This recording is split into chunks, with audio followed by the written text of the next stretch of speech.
Hello mommies and daddies, welcome to Indian babies unboxed. बच्चों को चलना सिखाने के लिए बहुत कॉमनली पेरेंट्स सहारा लेते हैं बेबी वॉकर्स का। बट बेबी वॉकर्स का उपयोग क्या वाकई में बच्चों को मदद करता है चलने के लिए, या बेबी वॉकर्स का जो उपयोग है वो बच्चों के लिए सेफ है कि नहीं है? आज हम इसी के बारे में आपको जानकारी देने वाले हैं। फ्रेंड्स, आपको ये जानकर हैरानी होगी कि अमेरिकन एकेडमी ऑफ पीडियाट्रिक्स ने पूरे यूनाइटेड स्टेट्स में वॉकर्स का मैन्युफैक्चर करना, यानी वॉकर्स को बनाना, सेल करना और इवन इंपोर्ट करना भी टोटली बैन कर रखा है। इसके साथ साथ कनाडा का जो कंज्यूमर प्रोडक्ट सेफ्टी एक्ट है उसके तहत कोई भी पर्सन वॉकर्स ना मैन्युफैक्चर कर सकता है, ना सेल कर सकता है, ना इंपोर्ट कर सकता है और ना ही किसी भी वॉकर के लिए एडवर्टाइजमेंट कर सकता है। तो आप इन्हीं दोनों बातों से अंदाज़ा लगाइए कि वॉकर्स का जो यूज़ है वो बच्चों के लिए कितना हानिकारक हो सकता है कि एक कंट्री को ऐसा डिसीजन लेना पड़ रहा है कि वॉकर्स को ही कंप्लीटली बैन कर दिया जाए।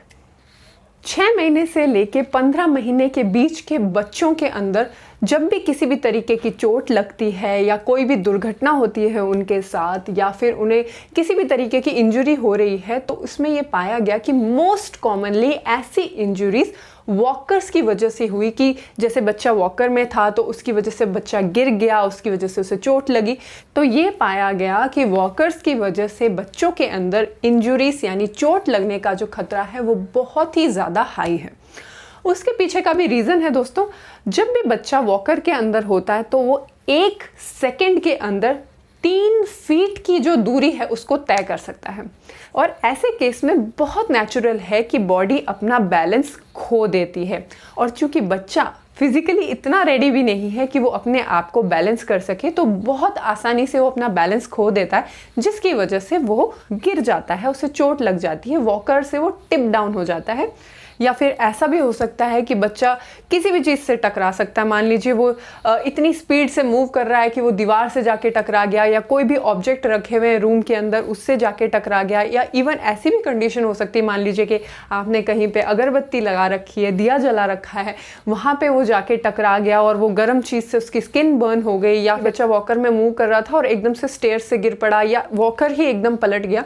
तो इस तरीके की दुर्घटनाओं के अंदर जो ग्रोथ थी वो काफ़ी हाई थी वॉकर्स की वजह से, जिसकी वजह से कई कंट्रीज में वॉकर्स का यूसेज बैन कर दिया गया है।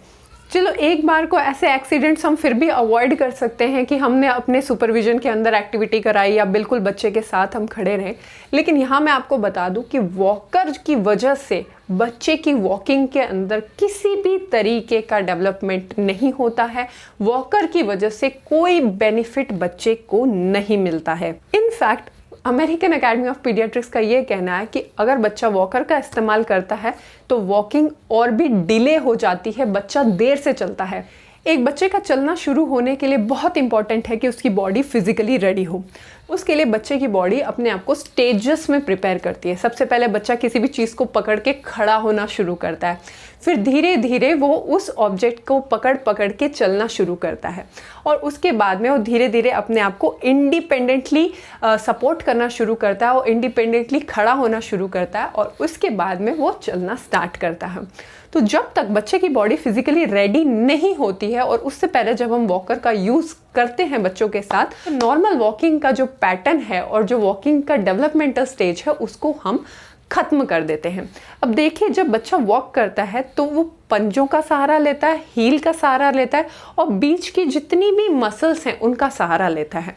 तो जब बच्चे को आप फ्लोर टाइम देते हैं, अलग अलग तरीके की एक्टिविटीज़ और एक्सरसाइज कराते हैं जिससे वॉकिंग एनकरेज होती है, तो बच्चे की फुट की यानी बच्चे के पैर की हर एक मसल, चाहे वो टोस की हो, बीच की हो, हील की हो, सबका डेवलपमेंट होता है। बच्चा प्रॉपरली उन सारी मसल्स को यूज़ करना सीखता है।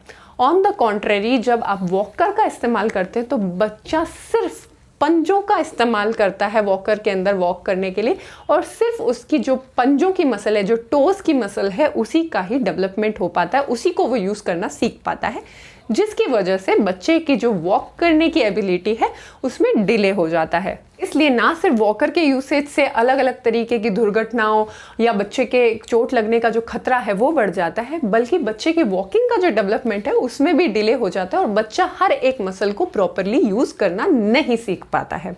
हमारे चैनल के ऊपर हमने अलग अलग एक्सरसाइजेस और एक्टिविटीज़ ऑलरेडी बताई हुई हैं जिसके तहत आप बच्चे को इंडिपेंडेंटली खड़ा होना सिखा सकते हैं।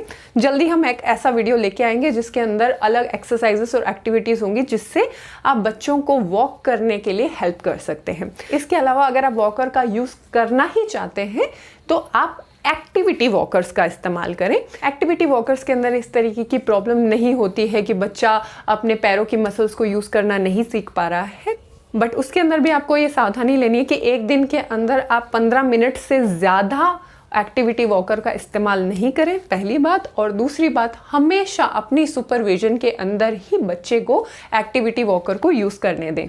तो फ्रेंड्स, मैं आशा करती हूँ कि आज की ये जो वीडियो है वो आपके लिए यूज़फुल साबित होगी और इस इन्फॉर्मेशन का आप इस्तेमाल अपनी लाइफ में भी करेंगे और दूसरे पेरेंट्स के अंदर भी इसकी अवेयरनेस को डेवलप करेंगे। हम आपसे मिलते रहेंगे इस तरीके की और इन्फॉर्मेटिव वीडियोज़ के साथ। Stay tuned on IBU and till then take care and have a happy parenting.